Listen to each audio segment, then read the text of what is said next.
Good evening students. आइए आज हम बायोलॉजी क्लास 11 के अंतर्गत अध्ययन करेंगे चैप्टर 5 का। और चैप्टर 5 में हम पढ़ेंगे पुष्पी पादपों की आकारिकी, है ना, अर्थात मॉर्फोलॉजी ऑफ फ्लावरिंग प्लांट्स। देखिए इस चैप्टर के अंतर्गत हम टॉपिक पर पहुंचे थे तने के प्रकार में, है ना। तो पिछले क्लास में आप लोग को तना का प्रकार पढ़ाया जा रहा था।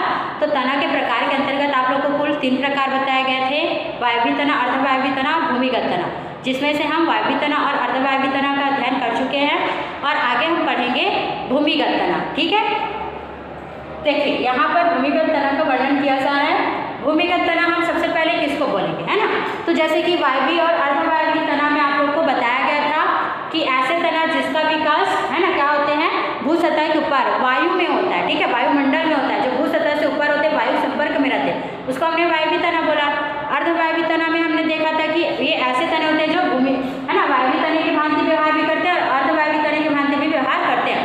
ठीक है, ठीक वैसे भूमिगत तना क्या है, तो ये ऐसे तना है जिनका विकास भूमि के अंदर होता है। ठीक है, ये क्या करते हैं, भूमि के अंदर वृद्धि करते हैं, उनको बोलते हैं हम भूमिगत तना। ठीक है, ऐसे तना जिसका विकास भूमि सतह के अंदर होता है उसको हम भूमिगत तना बोलते हैं।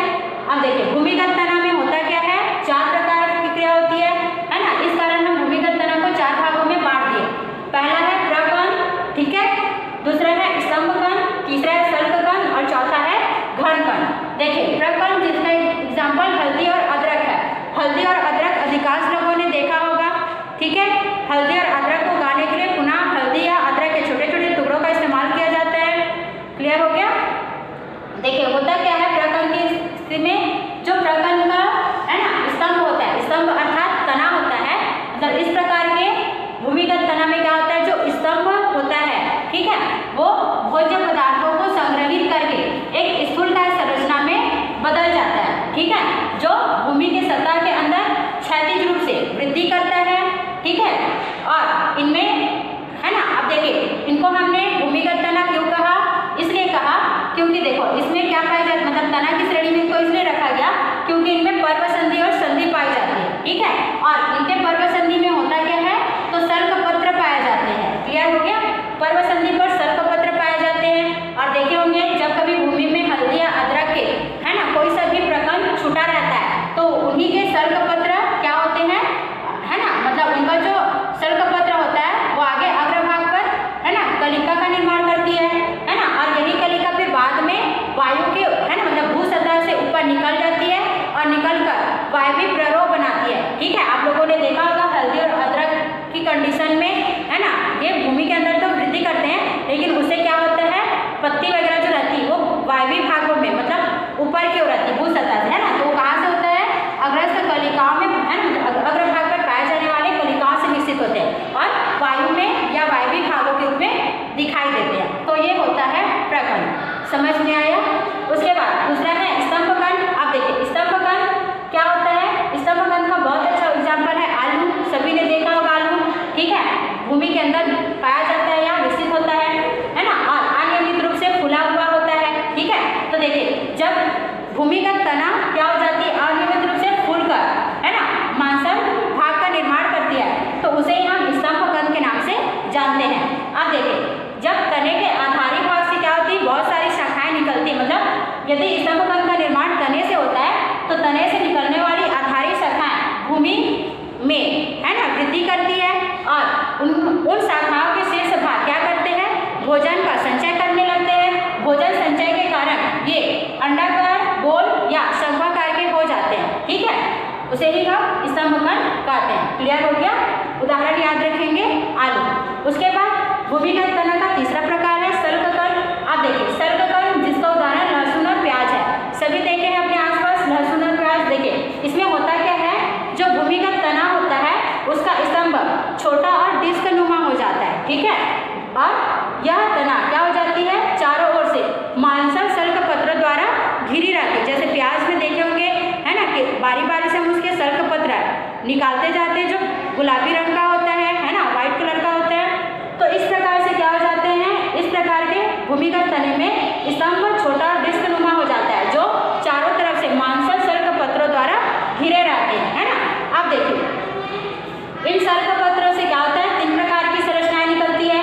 देखे होंगे मांसल सल्कपत्र के निचले भाग से, है ना, पतले रस्सी नुमा जड़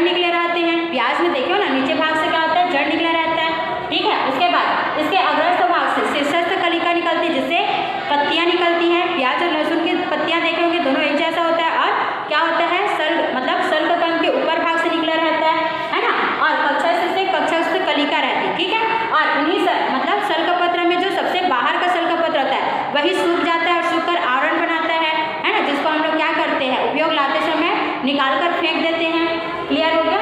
तो ये कहलाता है सल्क कण। ठीक है, आप देखें चौथा और लास्ट प्रकार है भूमिगत तना का घन कण, है ना। घन कण किसको बोलते हैं? तो इसका उदाहरण है अरबी, है ना, जिसको हम लोग साधारण भाषा में कोचई बोलते हैं, है ना। और दूसरा है जिमी कण। तो अरबी और जिमी कण अपने क्षेत्र में सभी देखते हैं। इसमें होता क्या है? तो जो पौधा का भूमिगत तना होता है वो संग्रंथित होकर के गोल, उदग्र और चपटा हो जाता है। देखे होंगे जमी कण कभी कभी चपटा गोल होता है ना, बड़े साइज के रहते हैं, छोटे साइज के रहते हैं। ठीक वैसी अरबी में भी होती है।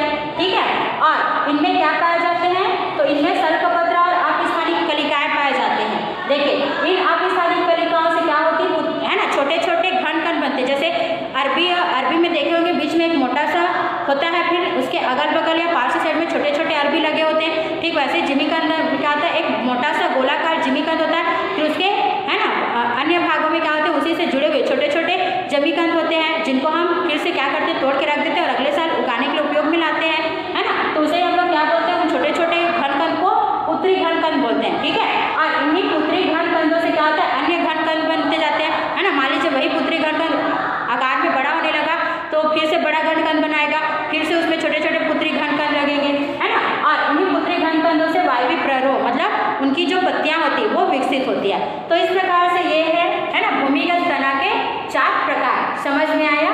चलिए उसके बाद आगे देखेंगे तना के क्या क्या कार्य है। ठीक है, तो इस प्रकार हमने वायवीय, अर्धवायवीय और भूमिगत तीनों तना पढ़ लिए।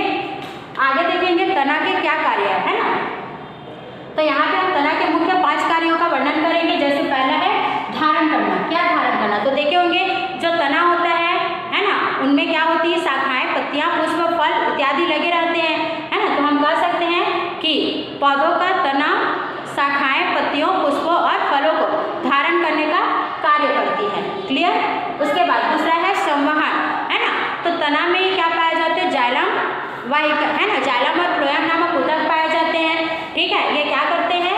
जल एवं खाद्य पदार्थ, चूंकि अब तना से क्या होता है? अन्य वायवीय भाग ऊतकीय रूप से जुड़े रहते हैं। ठीक है, तो ये जड़ द्वारा अवशोषित जल को, खनिज लवण को तथा खाद्य पदार्थों को क्या करते हैं? सभी भागों में पहुंचाने का कार्य करता है, मतलब संवहित करने का कार्य करता है। तो इसको बोलते हैं संवहन। उसके बाद तीसरा है कायिक प्रजनन। अभी हमने देखा कि यहाँ पे घन कण जो कि भूमिगत तना है ना। उसके बाद प्याज को भी देखे होंगे, उगाने के लिए कभी कभी जब प्याज में जड़ आ जाता है तो उसी को हम क्या कर देते हैं? फिर से नए पौधे के रूप में उगा देते हैं, है ना। स्तंभकन आलू का भी उपयोग, है ना, उगाने के लिए किया जाता है। समझ में आया? तो ये सब भी क्या है? मतलब इन सब का उपयोग हम क्या करते हैं? फिर से नए पौधे उगाने के लिए कर सकते हैं। ठीक है, इसी को बोलते हैं कायिक प्रजनन। तो तने क्या करते हैं? कायिक प्रजनन का कार्य करते हैं। जैसे कि उदाहरण में आलू घन कण का आप लिख सकते हो। उसका बाद प्रकाश संश्लेषण। हमने बोला है कि तरुण तना क्या होती है? हरे रंग की होती है ना, अर्थात इनमें क्लोरोफिल पाया जाता है। इस कारण ये क्या करते हैं? प्रकाश संश्लेषण का कार्य करते हैं। ठीक है, उसके बाद अगला है खाद्य पदार्थ का संचयन।